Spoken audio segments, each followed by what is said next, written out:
Police आयुक्त माननीय महेंद्र माने साहेब, आणि मावळ करताना माझ्या मनाला वेदना होत आहे, कारण जसे सर्वजण बोलले त्याचप्रमाणे माझी देखील अपेक्षा होती की सर रिटायरमेंटचा म्हणजे प्रोग्राम इथंच पार पडला जाईल साहेबांचा, आणि आम्ही त्या गोष्टीला काही गोष्टीमध्ये काय तयार केली होती, परंतु दुर्दैवाने आता त्याची बदली झालेली आहे.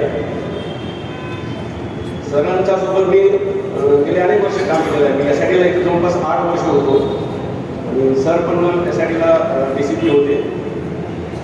त्यावेळेला आमच्या प्रत्येक अडचणी ते अगदी त्वरित सोडवायचे. माझ्या एक ड्रायव्हरची बदली होती, जेन्युइन अडचण होती त्याची.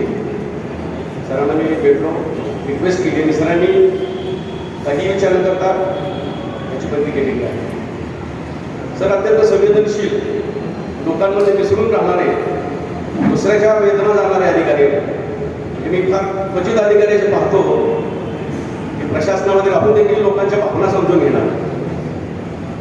प्रत्येक छोट्या मोठ्या कार्यक्रमाला आपल्या कर्मचाऱ्यांचे असतील, आपल्या मित्रांचे असतील, जातीनं हजर राहून त्यांना आशीर्वाद सरांनी दिलेले आहेत.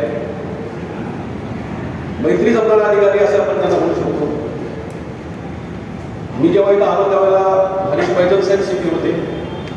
त्याच्यासोबत मी आमची नोकरी झाली. त्यानंतर हिरेमठ साहेब आले. हिरेमठ साहेबांचा काळ थोडासा भीतीदायक गेला. आम्ही आता म्हणतो रिटायरमेंट घ्यावी आधीच आपण 8 दिवस, परंतु माने साहेबांचं नंतर या ठिकाणी बदली झाली. आमचा जीव भांड्यात पडला, आपला माणूस आला होता, आणि सर आल्यानंतर अतिशय छान प्रकारे सर्वांशी संवाद साधला. सरांचं आतापर्यंत सर्वांनी जे कौतुक केलं ते अगदी योग्य आहे, त्यामध्ये थोडंसंही जास्त नाही किंवा वाढीव नाही. सर त्या योग्यतेचे निश्चित आहे. सरांचं नॉलेज खूपच भयंकर आहे, आपण चांगलं म्हणतो. कारण मी जेव्हा पहिली मीटिंग साहेबांसोबत क्राईम मीटिंगला होतो, तर सरांचे जे काही बारकावे त्यांनी दिले, सरांनी रेफरन्सेस आपल्याला थोड्याशा बोलल्याप्रमाणे खूपच कौतुकास्पद आहे. कारण आम्हाला म्हणजे बऱ्याचशा लोकांना जे माहीत होतं ते सरांना माहिती होतं, सरांना माहिती असायची. क्लिअरिकल आपण त्याला ॲडमिनिस्ट्रेशन म्हणू, त्या ठिकाणच्या प्रत्येक गोष्टी सरांना चांगल्या माहिती होत्या. म्हणजे त्यामध्ये सिनियर क्लार्क, हेड क्लार्क सुद्धा सरांचं मार्गदर्शन घ्यायचं की यामध्ये पुढं काय करावं लागेल. सरांच्या मार्गदर्शनाखाली आम्ही पोलीस भरती केली, चॅलेंजिंग होती, आणि बरोबर बरोडसाहेब म्हणजे त्याप्रमाणे राज्यामध्ये अशी पोलीस भरती झालेली नाही की काटेकोर आणि शिस्तबद्ध भरती सरांच्या कार्यकाळात झालेली आहे. सर अतिशय संवेदनशील आहेत, माणुसकी जपणारे आहेत, मैत्री जपणारे आहेत.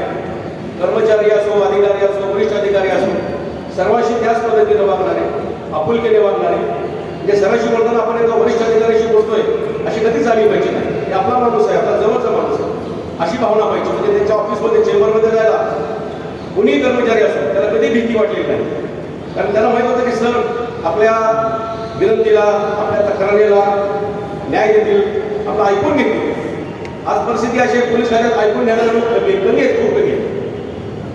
पण सर प्रत्येकाच्या दारानं, प्रत्येकाचं दुखणं, प्रत्येकाची काय व्यथा आहे ते ऐकून घ्यायचे आणि त्याला योग्य ते सोल्युशन द्यायचे. होत असेल तर होत आहे, नसेल तर होत नाही, आणि करण्यासाठी मनापासून प्रयत्न करायचे. आणि अनेक लोकांचे प्रश्न त्यांनी मार्गी लावलेले आहेत. रिटायर झालेल्या लोकांकडे खास त्यांचं लक्ष होतं. त्यांचे पेन्शन्स असतील, त्यांची GPF असेल, अजून काय बाकीच्या गोष्टी असतील. प्रत्येक क्राईम मीटिंगमध्ये ते प्रत्येक कर्मचाऱ्याबद्दल माहिती घ्यायचे, आणि ते पूर्ण झालं पाहिजे याच्या सक्त ताकीद त्यांना त्याची सांगायला होतं. सर या ठिकाणी जाताना अतिशय दुःख होत आहे. सरांशी माझं एक आपुलकीचं नातं आहे. खूप ज्याला आपण म्हणतो वडीलकीचं नातं पण त्यांना म्हणू शकतो, अशा पद्धतीचं त्यांच्याशी नातं आहे माझं. सर ज्या ठिकाणी जातील त्या ठिकाणी असाच आनंद पसरवतील. नाशिकमध्ये सुद्धा जे काही नवीन कॅन्डिडेट आहेत ते यांच्याकडून शिकतील बऱ्याचशा चांगल्या गोष्टी.